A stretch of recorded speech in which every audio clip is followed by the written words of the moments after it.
to see from the safety tech landscape is a lot of innovation and a lot of creativity in trying to think through how to tackle these very specific targeted harms. Just to kind of conceptualize what safety tech is again, in comparison to cybersecurity, which I think people know a lot more.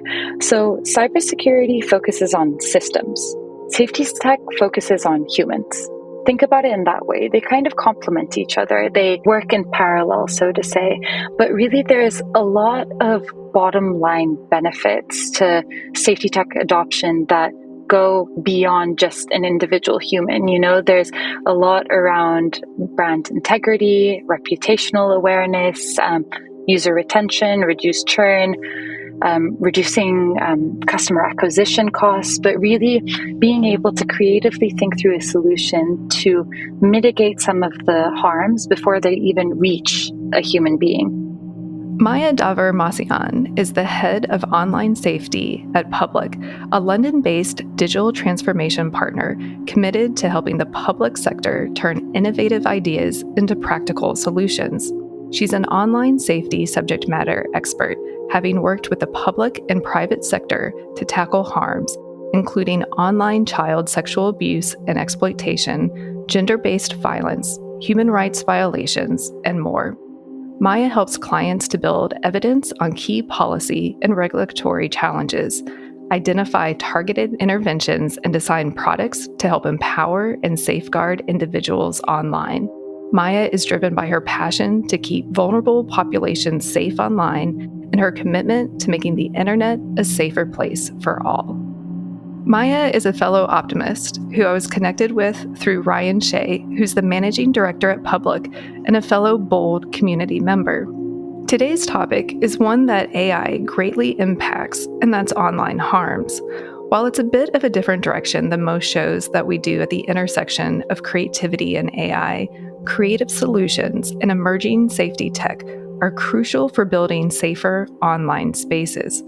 It's important to understand both the amazing creativity that AI unlocks and also to be aware of the potential risks from bad actors. And that's what today's conversation is about. Listen to understand the need for continuous effort, innovation, and cooperation to foster safer online environments. Awareness and education are important, and you'll hear how online harms are defined and impact different communities. Maya discusses the role of generative AI and emerging technologies in both exacerbating and also helping solve the issues related to security and online safety. You'll also get an international view of the regulatory landscape and tips on what you can do on an individual level. When it comes to building safe and creative online spaces, discover why the future is collaborative. Enjoy. But have you ever thought, what if this is all just a dream? Welcome to Creativity Squared. Discover how creatives are collaborating with artificial intelligence in your inbox, on YouTube, and on your preferred podcast platform. Hi, I'm Helen Todd, your host, and I'm so excited to have you join the weekly conversations I'm having with amazing pioneers in the space. The intention of these conversations is to ignite our collective imagination at the intersection of AI and creativity to envision a world where artists thrive.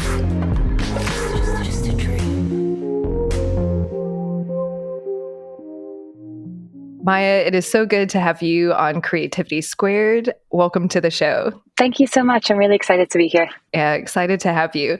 I met Maya through Ryan, who was at a conference I went to and works at the same company as Public, and super excited to have Maya on the show.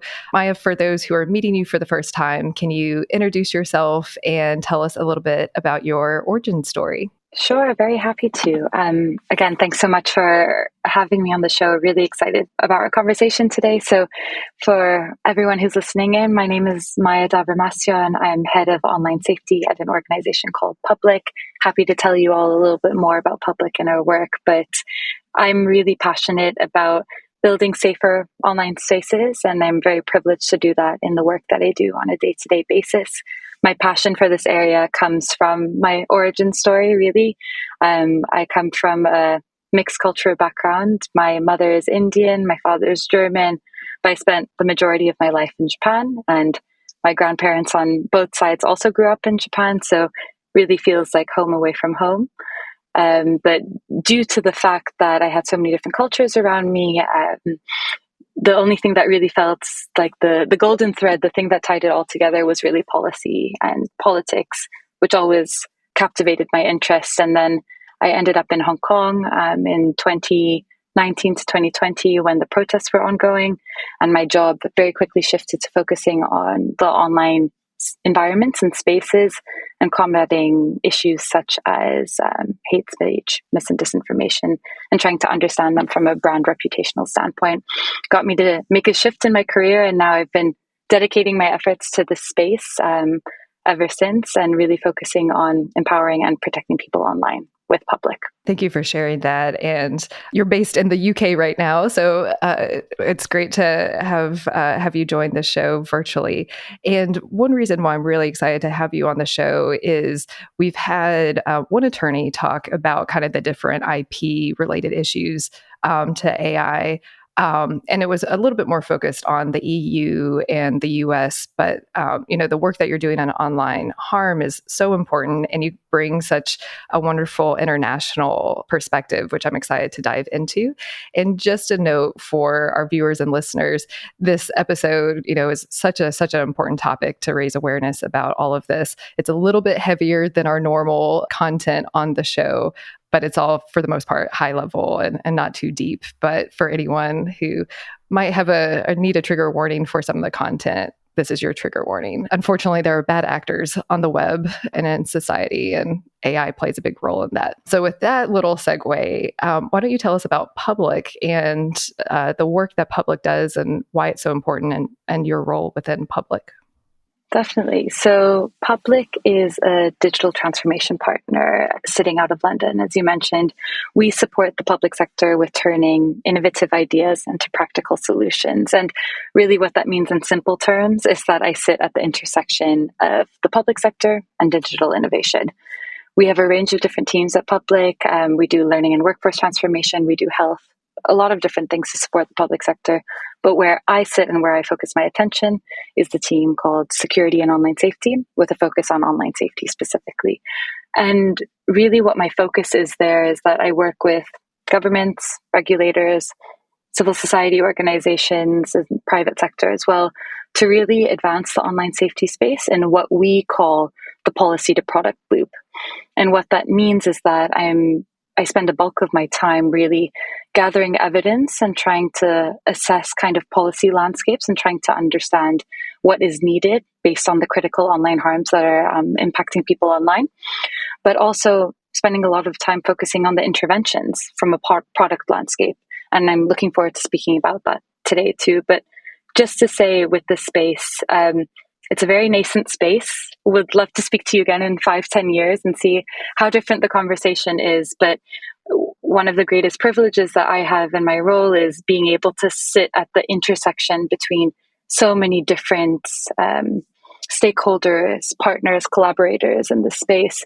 So I really hope to be able to provide that perspective and the importance of collaboration, as well as my understanding of what artificial intelligence really means in the online safety landscape. It's so good to have you here.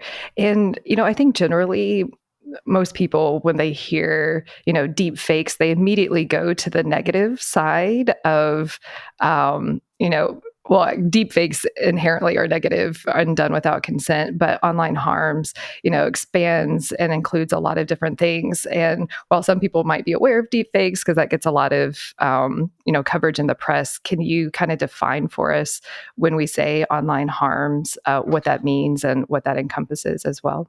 Yes, definitely. And mindful how you started this, Helen, want to mention that this may don't want to re-traumatize anyone. I'm going to be speaking to different harm types, but I won't go into any detail about it. Just want to kind of give a brief overview of the realities that individuals are unfortunately facing online. So when I speak about online harms, really this is any behavior online which may impact or hurt someone physically or emotionally. I think something that's really important to be mindful of here is that there's no real set definition or taxonomy of online harms, as harms really kind of manifest in so many different ways and for so many different communities. So this is really my interpretation and what I've seen, but another person may give you a different perspective. But the way that I wanted to break it out is kind of overarching what are online harms, how they may impact specific individuals or communities, which is based on a lot of the work that I do, and then also how they can be used as tools by groups as well. So if I start more from the overarching perspective, I think what's important to kind of know about the online harms landscape is it may feel a bit foreign, but unfortunately it's a reality for so many different people, right? So when I speak about an overarching online harm, you would probably be able to list off kind of quite a few of them. Things such as cyberbullying, intimidation, harassment, abuse, which can really be felt across a range of different individuals and platforms, experiences online. Then moving on into kind of specific communities, what I wanted to highlight out here is the fact that there are specific harms that are exacerbated more so in specific communities. So, for example, one of the key harms that is oftentimes discussed, particularly from a regulatory perspective, is the harms that are inflicted on children. There's a broad category which is kind of widely named as child sexual abuse and exploitation, within which there's kind of a proliferation or a spread of what's called child sexual abuse material, or CSAM. The majority of this material is actually of girls, unfortunately. It's unfortunate that it happens as a whole, but really 80% of it, based on latest reports that I've seen, are of girls. Women also are particularly targeted with online harms such as intimate image-based abuse, which can be exacerbated by a topic that you just brought up, deepfakes, of which 95% is pornographic material, majority of which, again, is women. Moreover than that, Black women and women who are in public positions particularly receive a lot of toxic content and hate speech directed at them. And I would be amiss not to acknowledge some of the work that's done by a charity in the UK landscape called Glitch, who have been really pivotal in being able to evidence and understand the space better. There are also tools, as I was mentioning, used by groups. What you see in conflict situations, the proliferation of mis and disinformation, for example, which can be really, really harmful as well. But in summary, all to say, there's unfortunately quite a substantial range of online harms that are impacting individuals online today. And also these harms may result in other harms types as well, which is a scary thing that we need to be cognizant of when we're thinking through how to best intervene in this landscape as well. Thank you for going over that landscape. It is so multifaceted and really borderless when it comes to the internet. What are some of the challenges that, from the seat that you sit at, what are the challenges in addressing these? Yeah, definitely. And borderless is exactly the right term. It's the way that I use to describe it all the time. It's quite intimidating because it is borderless, but we have to be mindful of this fact. And the way that I approach my work, because I completely acknowledge that it's a very difficult space to be operating in. However, we need people to do it. And I would love to speak about some of the different work that is going on to combat kind of these borderless issues. But in terms of the, let's say, 3 issues that are top of mind for me, I think one of them is really kind of the variance in understanding of what harms actually are. You speak about something like online gender-based violence. It can be interpreted by different communities, different stakeholders in different ways. Even the kind of nuances between mis and disinformation are really, really hard to kind of label out, but really the fact that there isn't kind of one joint definition and one joint taxonomy to understand this is challenging. There's also, of course, a massive challenge in being able to evidence these harms, right? We have to think about the range of different challenges that come behind people actually being able to speak up, or technology being able to detect, right? So there's a challenge with ineffective reporting mechanisms. There's a challenge with normalization. There's a challenge with fear of speaking up. But there's also the challenge of, because there's no definition, how do you know what to target exactly? And then lastly as well, something that need to be mindful is the difficulty in tracking the evolution of harms as well through the uses of technology. And I think a big part of this is just the acknowledgement that harm types are evolving in the same way that technologies are evolving. So it's something that you really have to have a finger on the pulse, so to say, constantly to know what the key challenges are. And you had mentioned when we were speaking ahead of the interview that there's a difference between privacy and safety. And I was wondering if you could expand on that. Yeah, I wouldn't say difference as much as there is a balance, really. And I think this comes into play particularly when you're speaking in the context of technology, because realistically speaking, it's important for privacy to be upheld, particularly for more vulnerable communities, speaking about journalists, for example, and women in public profiles. But also the kind of safety and security angle is there's different technologies that could be used to best kind of intervene and block certain content.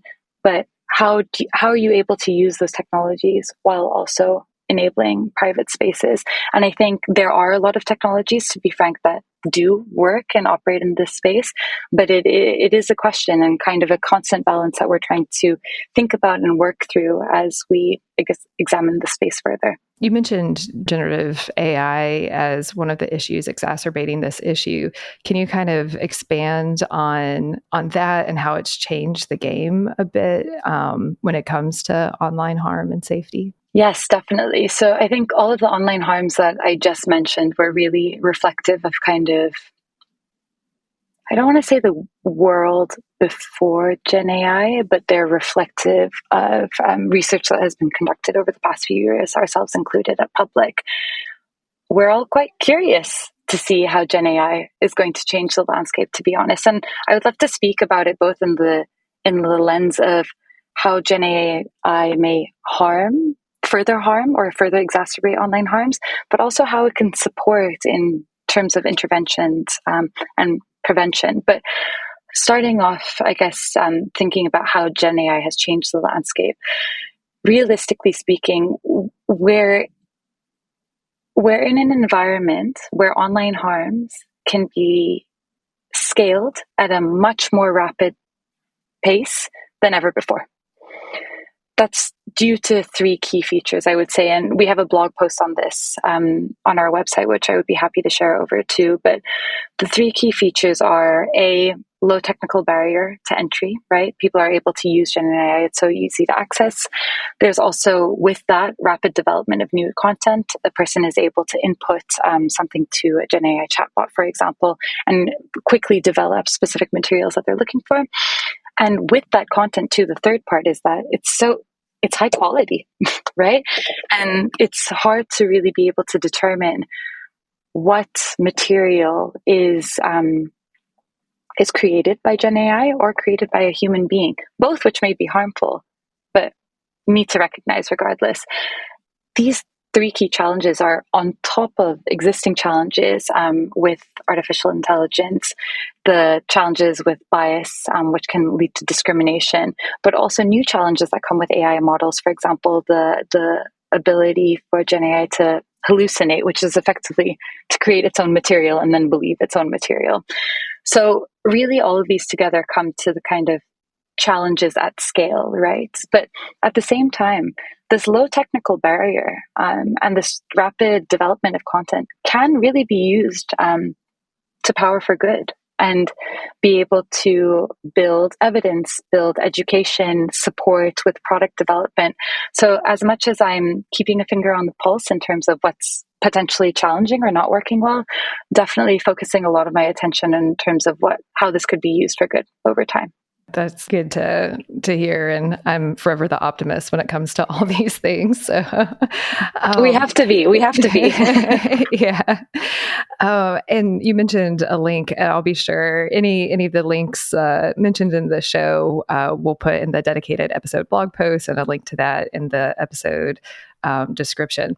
Well, I know yesterday a friend texted me an article about some teenagers who used AI to, put their classmates' faces on all this pornographic material. And it was New Jersey, I think. But there's not really state law in New Jersey that protects from AI generated, which opens up all this regulatory conversation. And we mentioned that it's borderless already, but can you kind of give us a feel of the regulatory landscape, where it's at now and the gaps are and where it's needed to? Yes, definitely. So one of the things I think, again, which is a privilege about working in this space, is that it's a very nascent space. And as a result, we're really kind of working in support of the different regulators who are looking to regulate this space. And again, why I think it would be great to have a conversation for 5-10 years to see how things have changed. But let me give you a quick overview in terms of the online safety regulatory landscape, which then links to AI in the context of solutions. It also links to other types of regulation, including regulation that's coming out in the AI landscape itself. So in the context of online safety regulation, really there's quite a few countries that have began to regulate already. Australia was the first one to regulate. They came up with the concept really in 2015 and then had an iteration in 2018 for their Online Safety Act. This really is a focus on child safety and cyberbullying, but in terms of the interventions that they're looking at, it's really been focused on thinking about the principles of safety by design and education and transparency. And what's been really exciting, and I encourage listeners to take a look at the work by the E-Safety Commissioner, who is the regulator of the Online Safety Act in Australia. They have been doing a lot of effort and have really kind of built their regulatory teeth over time and have been publishing quite a few transparency reports, which are quite interesting to see as other countries start to build and reflect on this space from a regulatory lens. In the context of what this means from an intervention point, they're focused on driving platforms to really take proactive measures with reasonable steps, but really focusing on safety of users and following up on complaints, following the principles, again, of safety by design and education. Now, in terms of the countries that I'm about to speak about, they're slightly different because they're all really emerging as we speak. There's Singapore that brought into action its Online Safety Act at the beginning of this year, really on the focus of, again, reducing exposure, but instead looking at codes of practice. So really focusing more so on guidance on specific harms. This is then different to the EU, which also just about to start regulating as of August 2023, focuses on quite a wide range of online harms, but really focusing more on kind of a notice and takedown approach, which means that platforms will ultimately be held liable if there is knowledge of illegal materials and they fail to remove it and they fail to kind of communicate transparently about it. I'm now getting to the UK, which, to be honest, is very exciting because we just reached the last stage of the bill's passage before enforcement as of the last 2 weeks. So we are going to have the Online Safety Act come into play soon, really focused heavily on illegal content, so really looking at child safety as well as terrorism. But the UK has placed a really, really heavy emphasis on active moderation. So really focusing on technical interventions, oftentimes with the usage of AI, to be able to prevent specific types of content from reaching users at the onset. But it's an exciting space. There's more regulation to come. Canada, South Africa, other countries are also looking into it as well. I know that the US has looked at a few different kind of legislative measures as well. For example, the Kids Online Safety Act. But really the theme here more than anything is that there's a variety of approaches, but the harm type that's really being focused on more than anything is focusing on child safety first, which I think, considering that's the one thing that really people are able to agree upon. And trust me, there's a lot of things that people don't agree upon on this space, but everyone really agrees that child safety needs to be at the forefront of regulation. So that's a bit on the online safety side. Do you have any questions there, or do you want me to drill into the kind of AI lens of this a bit more too. I read your blog post ahead of this interview, and you touched on this, but one of the things that you pointed out was that there's a system-led and a harm-led approach. And I was wondering, is that when you say that the different approaches of the regulation, is that some of the different approaches that you see, or is that more from an industry standpoint? No, definitely. That's some of the different approaches that we see. And really what that means is it kind of speaks to how narrow or widespread regulation can be. I think when you're speaking about harm specific, so for example, the UK's Online Safety Act, soon to be, is very, very narrow in its approach. It's focusing on very specific illegal harm types. And that's its first approach. And I'm sure that we'll kind of revisit that over time and see how it's landing, both with users, but also the platforms who are going to be under regulation.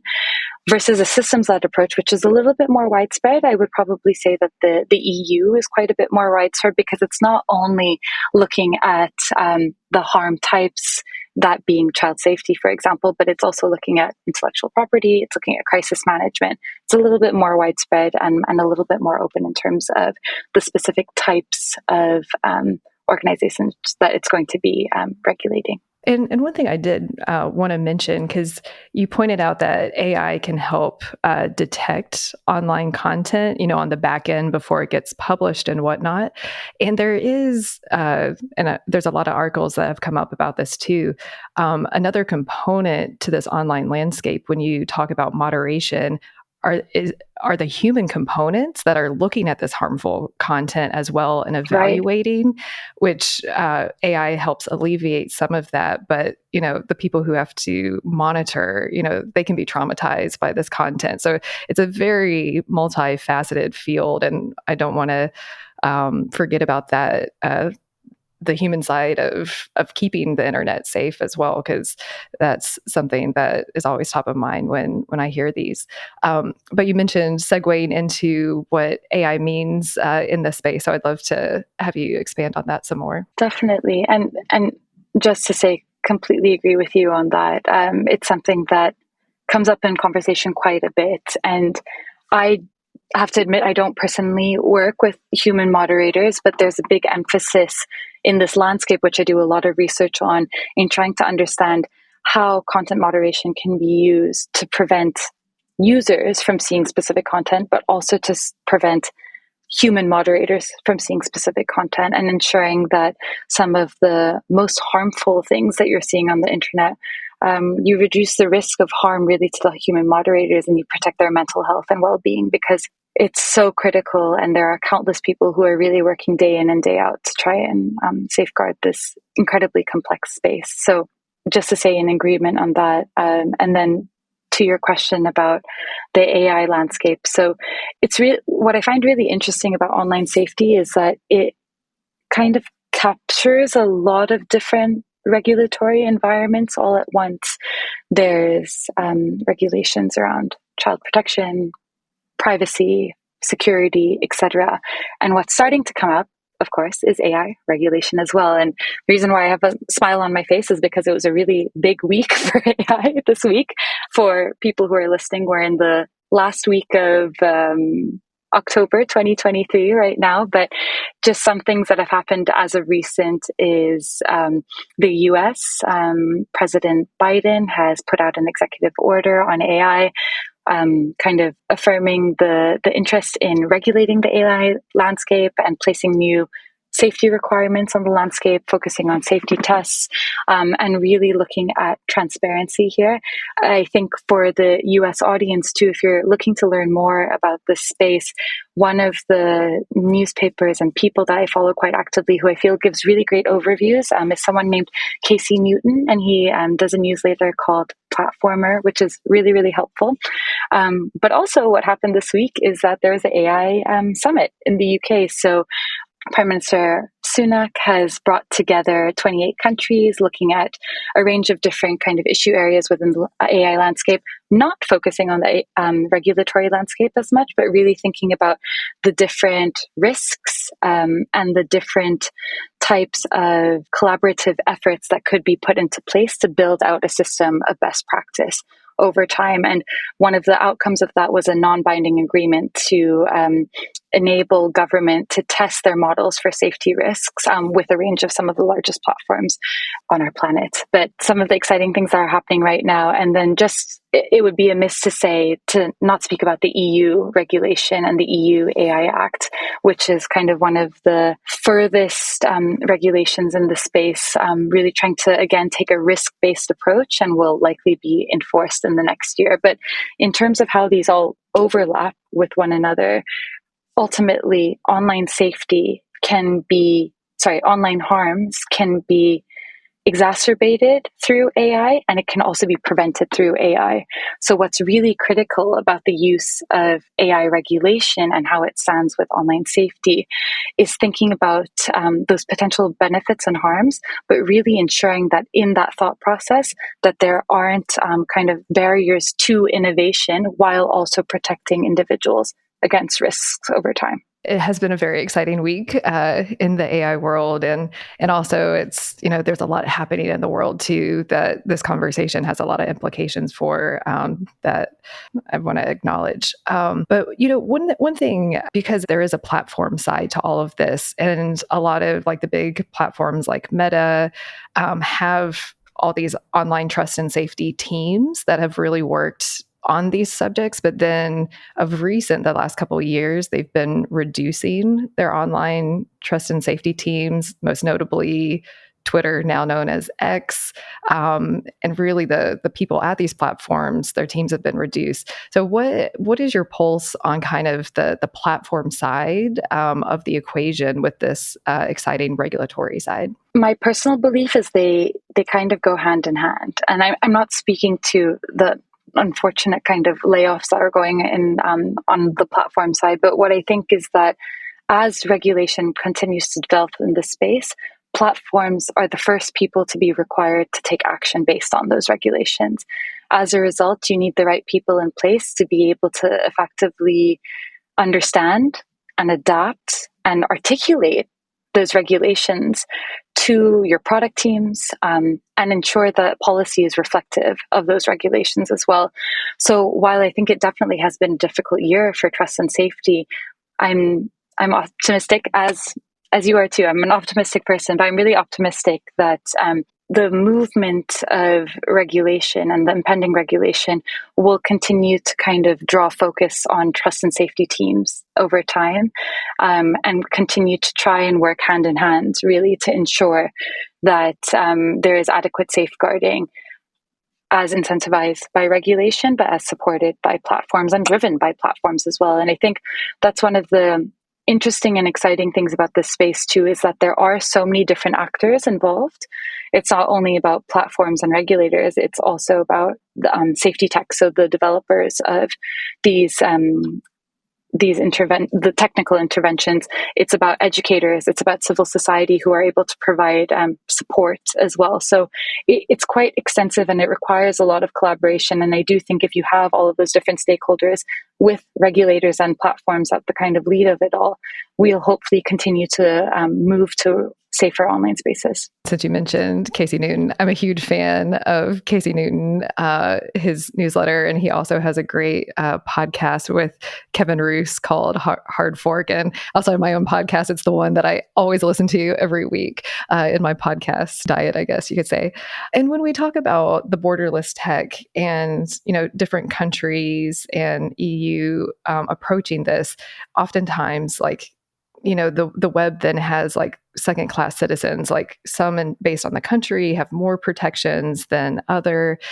And from an international lens, what does all the regulatory movement mean for people who might not be in these other countries? Is there a spillover effect from the platforms, or is there still a big gap for an international solution for maybe someone in a country that doesn't have strong online safety or online harms regulation? Yeah, it's a great question. And ultimately, I don't think we'll fully recognize the challenges with this until regulation is coming into play at a further rate than what it is right now. As mentioned, it's really been Australia alone thus far. So with regards to the international landscape, in my kind of optimist hat, again, what I do think is that as these massive markets are being expected to regulate and are enforcing regulation, there will be spillover effects, because ultimately we have to acknowledge as well that these platforms are predominantly sitting in these markets as well. So it's not only impacting their user base, but it's impacting their headquarters. It's something that's going on around the people who are really conceptualizing these topics. So I do feel that the spillover effects, there's potential for it, and I'm hopeful about that as well.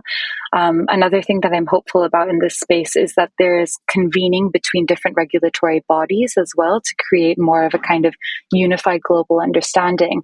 And what's been really great to see from that perspective is it's the regulators who have regulated. So thinking about Australia, Singapore, for example, but also thinking about those who have not regulated yet. So South Africa, but who are looking to do so. So I think with that support and collaboration and back and forth dialogue, we'll hopefully get to a place where any interventions that are found can be shared in an effective way. And that's something that I can say over and over and over and over again. I think with the space that I work in, the solutions are there. We need people to talk to each other. It's a big part on that, because there's so many brilliant people and so many brilliant minds. We need the merge to happen. So I'm hoping regulation will help with that as well. And I know one episode that we have on this show is with Andy Parsons, who heads up Adobe's Content Authenticity Initiative. And one of the things that you mentioned earlier on in the conversation is when you see content online, knowing how much it's been manipulated with AI or not. And Adobe is really leading the way with a content standard to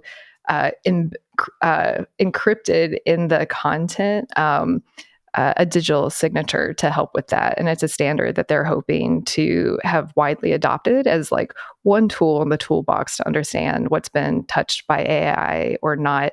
And, in certain fields, like journalism, it becomes much more important than maybe conceptual art, for example. But you did mention different solutions and intervention points. So I was wondering if you could kind of expand on that area as well. Yeah, definitely. And just on your point around Adobe, I think that's great. We need the innovation to be coming from everyone. We need to source innovative solutions, understand what's working well, and be able to share those effectively. So I'm always encouraged to hear of different intervention points, regardless of who it's coming from, really. So I'm glad that you brought that in. Thank you.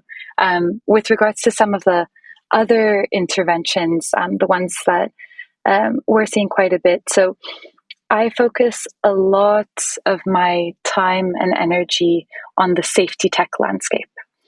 And what safety tech means is effectively technologies or solutions that facilitate safer online experiences. And with that could be anything from content moderation, it could be kind of age verification, it could be a range of different things, but really focusing on the preventative aspect in particular of online safety.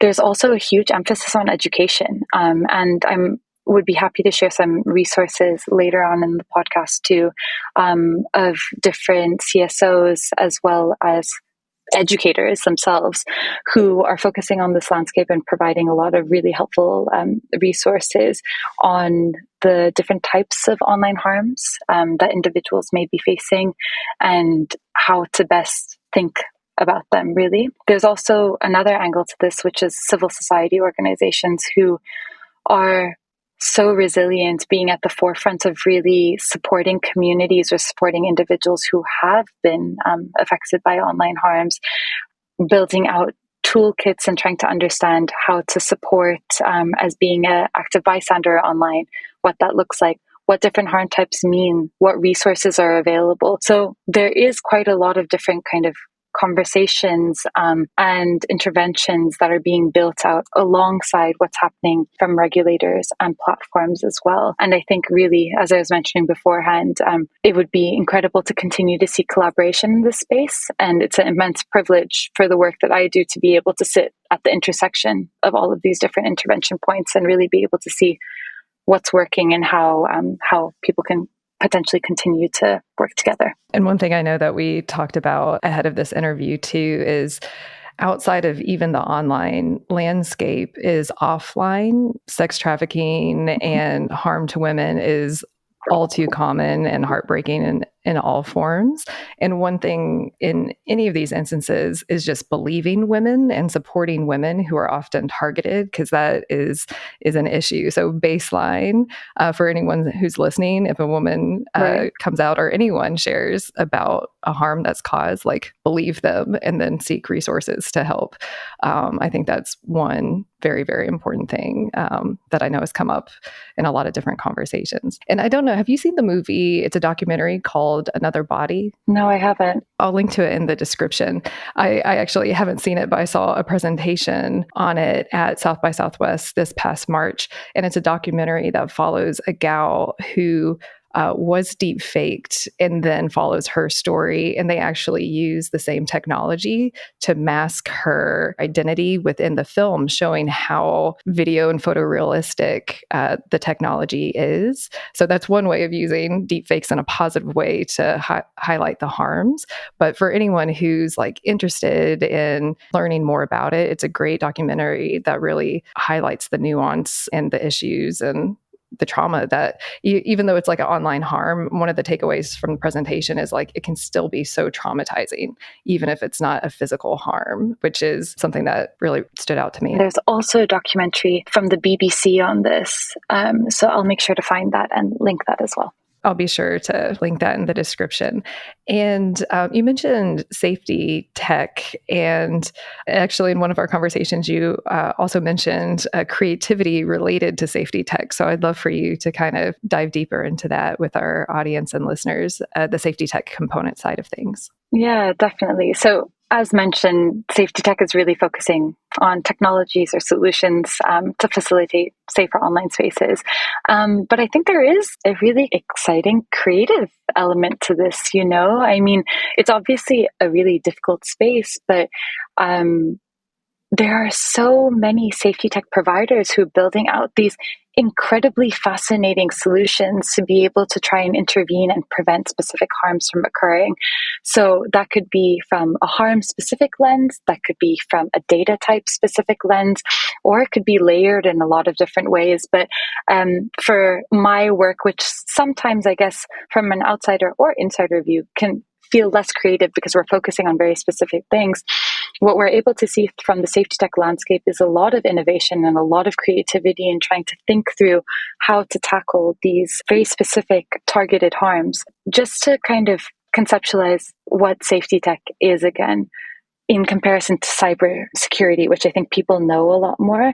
So cybersecurity focuses on systems.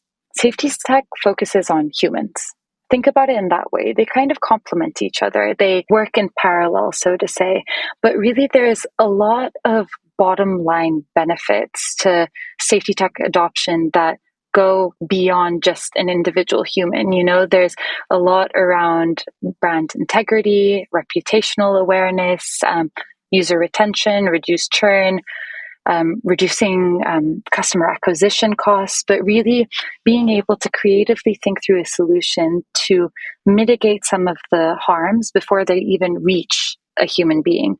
And I would love to bring up a few examples of safety tech providers who are operating in this space right now who we really admire. So one of them is Modulate. They're a US-based company, and their focus really is on audio detection. So they work a lot on gaming in particular and trying to understand kind of toxic content from audio communications between users, which they do through the uses of AI. A UK-based provider that I really admire is called Unitary. And what Unitary does instead is they really focus on what they call contextual moderation. So taking that for an example, if they see a specific type of online harm, if you see, let me develop this out a little bit. If you see a meme, for example, and it's just an image, if you see the image alone, you may not think much about it, right? It's just an image. However, if you're able to see the text that's embedded on top of the image, or audio that's embedded or where it sits on a platform as well, it could look very different actually. So that's what Unitary does. They focus on what they call this contextual moderation, really taking kind of layers of moderation, taking it all together to bring together a multimodal approach. And another safety tech provider that I wanted to call out, again, is a US based one who really focus on kind of the end to end trust and safety environment and system. They're called Cinder, and they integrate across platform needs to help kind of centralize trust and safety decision making and really taking into consideration a lot of the different data inputs that could come into a trust and safety professional or an operations professional's minds when it comes into really safeguarding their users. But there's so much creativity in this space, and we're always speaking to really, really interesting solutions providers who are working with AI to try and figure out how this can work, figure out how to take the burden off of users, off of platforms, off of governments, etc. And actually, we wrote a report on this last year called the International State of Safety Tech, and I can say that there's some more reporting on it that's due to come out in the next few months, but really kind of articulates this landscape as a whole and provides a lot more case studies. But it is a really exciting space to see creativity, AI, and being able to mitigate against online harms. Yeah, with the complex issues, we do need creative solutions. So I love that you're bringing up creativity and with safety tech on the show. And I love just how public and the work that you do is so collaborative, because I really do believe that the future has to be collaborative to address some of the biggest challenges that we're facing right now. And one of the things that we mentioned, the role of platforms, and platforms have kind of had this self-regulation in interesting ways. You have Meta with their oversight board. Even OpenAI is developing their own. I think they're calling it the redlining team. But can you kind of expand on, just more of the interventions from the platforms that you're seeing, and anything else I might have missed to ask you on the safety tech front? Yes, definitely. So from a platform perspective, of course, there's kind of larger bodies like the oversight board, which are able to really hold in this case, Meta, to account in terms of some of the decision making that they make. There's also a lot of different ways that these stakeholders, and safety tech in particular, is collaborating with different stakeholders across the ecosystem. So, for example, when I was explaining the UK Online Safety Act, the regulation coming out of the UK really focuses on kind of preventative measures, moderation, and gives an open space for safety tech to really grow and flourish, and for platforms to partner with safety tech as well to try and advance some of the moderation tactics that are going on their platforms.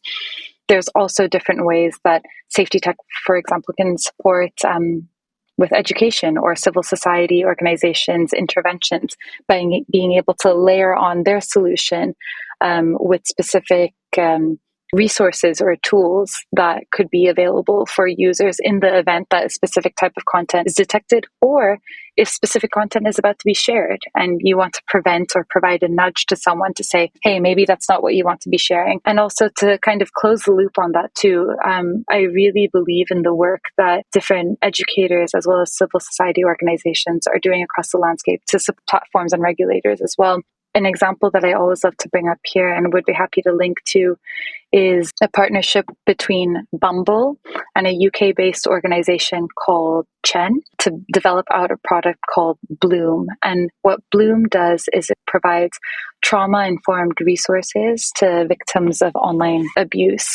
And it's built into the platform and gives specific resources to anyone who's looking for it. And I think that's a really beautiful way that you can take the resources that are already made available from civil society organizations who are working directly with individuals to understand their needs and build it out on larger scale platforms in the unfortunate event that someone needs it. But would be happy to share that one as well.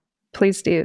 And I guess if you don't mind sharing, because we've talked really at a lot of high levels of the different harms and regulation and stuff, but are there just some tips for our listeners and viewers we're all on our screens online all the time, probably way too much, how we can be as consumers and concerned parents and people in communities, like what we can do on an individual level to like be aware of this and what we can do, or if you have any tips like that you can share.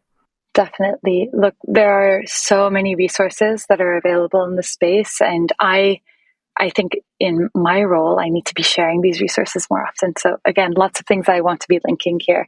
But there's really a lot of incredible organizations that are already putting in the work for us, right? And it's just, I think from an individual basis, I think what I would say is that this is a very daunting space. It can be very triggering. And of course, you don't want it to be traumatizing or re-traumatizing in any way or form. It's also a space that is not difficult to kind of understand. If you're online, you can understand how a bad interaction can come up.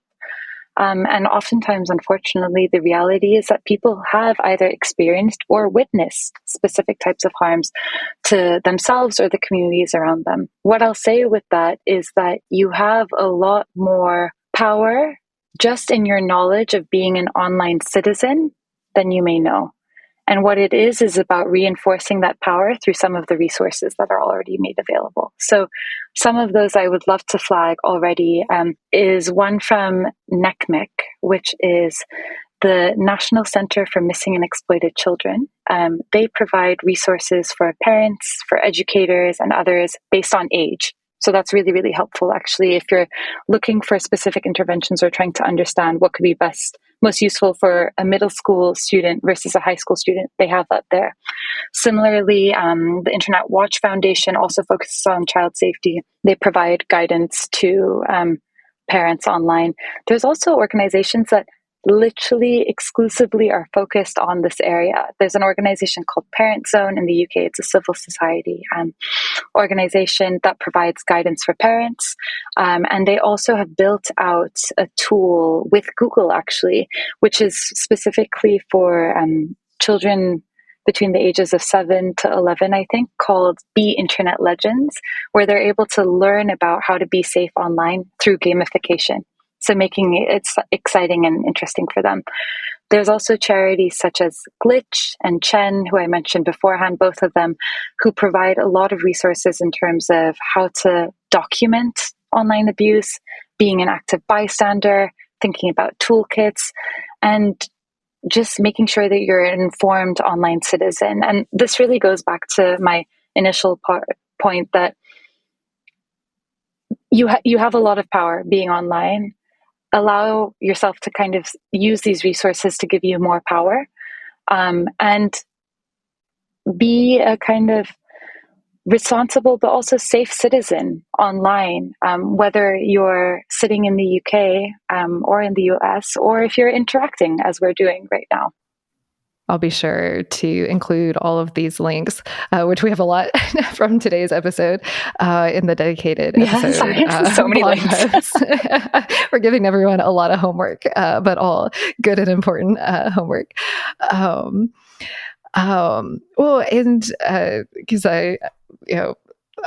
I'm so enjoying this conversation. I know we can go on and on, but unfortunately, we've got to come to a close soon. But we've talked about a lot of things going on across the ecosystem. What gives you the most hope right now? I think what gives me the most hope, I'll say regulation, but because of the foundation of it. And let me explain what I mean by that. I think regulation is an outcome of years and years and years of collaborative efforts that have been ongoing across the ecosystem. Efforts by platforms to protect their users, efforts by civil society organizations to raise awareness, build advocacy, and campaign for users' protections online, advocacy and work by educators.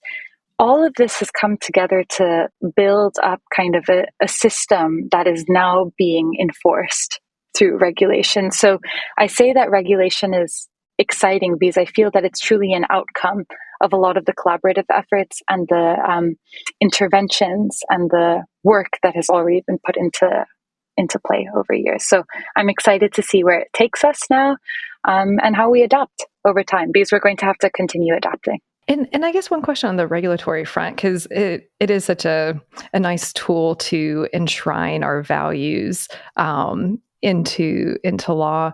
With the tech moving so fast, is the regulation that you're seeing coming out, is it flexible in adapting to the new tech, or is it one of those things where we're going to have to using creative imaginatory regulation, or having to keep adapting and editing the regulation too? Or is there flexibility in that, just out of curiosity? It's a great point again. I don't know. I don't know if it's unfair to say, but I always feel that regulation is inherently not the most flexible. However, fair. I think, well, just because of the fact of like the amount of time that it takes to get regulation in place. However, I think that looking at regulation in the context of online spaces is so unique and so demanding. So regulators will have to be flexible. You don't have a choice, right? In the timing that the Online Safety Bill, now Online Safety Act, came into play, in the UK, generative AI became accessible to communities at large globally. You're going to have to be able to speak to that and adapt to that, you know? So to the extent that I think it's flexible or not, I don't think it's as flexible as we need it to be, but I'm still hopeful that we can get there. And I think that the continual evolution of technology will demand that regulation stays flexible. So I'm looking forward to seeing how that comes to play over the next few years. Same. And we'll definitely have to bring you back to do that check-in. I feel like you mentioned 5 to 10 years out. I can even picture 5 years out from right now with how fast things are moving. Well, one question I like to ask all the guests on the show is if you want our listeners and viewers to remember one thing from our conversation or from the work that you do, what's that one thing that you want them to walk away with? I would really say, I know it's a daunting space, but there's a lot of tools to help you feel safe and empowered. And so as much as you may feel overwhelmed and scared, and honestly, many people have been really hurt by online harms, just to know that in those vulnerable moments that there's an ecosystem of actors who are looking to support, and there's an abundance of resources that are already available and will continue to grow. Thank you. And is there anything else that you want to share with our listeners and viewers today? Well, I have a lot of research that's coming up in the next few months. So we'll be very happy to share that, and very happy to share over the links, but also I'm very open to talk about this topic, to connect. If you'd like to learn more, do feel free to reach out, particularly on LinkedIn. And if you want to follow me on LinkedIn, that's where I post the majority of research or thought pieces. So would be very happy to engage there. And I'll, again, be sure to link to all of this and sign up for the Creativity Squared newsletter and the public newsletter so that you don't miss any of the research when it comes out, because we'll be sure to include it in our newsletter as well.